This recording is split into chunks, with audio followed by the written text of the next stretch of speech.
Now, as for the men, they're on a 10-day break after the big win over Western Kentucky. The team has gone through a lot of changes, and we're finally getting to see an idea of what Dana Ford's vision for the program is. I sat down with the tallest bear of the group to get his perspective on his first year taking the court.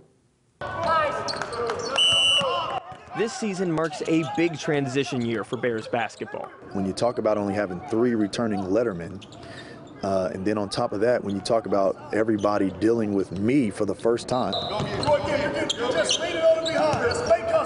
there's not a lot of leadership in our locker room, not in a bad way. It's just no one knows what to expect. A new head coach means a whole new system for the team to learn.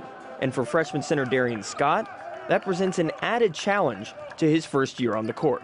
Yeah, it's really tough. I mean, it's like relearning everything you just learned the redshirt year. So it's like, yeah, I got better as a player, but as a teammate, you know, we got to learn the plays. You got to learn how he wants you to play defense. And it's another year of just learning. Scott redshirted his freshman year, taking time to learn about the team, the system, and the coaching staff.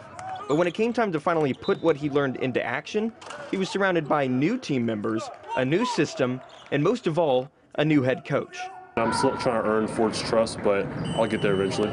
The transition hasn't been easy for Scott, but like his teammates, he's embraced the change and is already contributing for the Bears. He saw 9 minutes of action in the opener against Oral Roberts and has been on the court in almost every game since, including 4 rebounds against USC. It's hard just being, like you said, just last year, a freshman, he was a red shirt, then coming with another new staff, so it's hard. But I mean, I think once he gains some more confidence just by practicing more minutes, then I think he could be an impact player on this team. He shows flashes of improvement, but he's just a freshman, and like you made a great point, he's a freshman all over again. And typically it takes bigger guys a lot longer time to grow than it does a smaller player. Though for a guy who went from Las Vegas to Springfield, big change in culture is nothing new to Scott.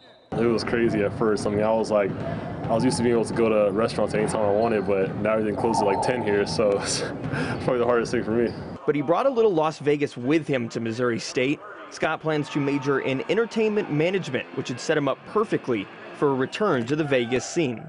A lot of people from Vegas told me that major was a good one to get into if I want to move back home and get into something like that if basketball doesn't work out, so that's my backup plan.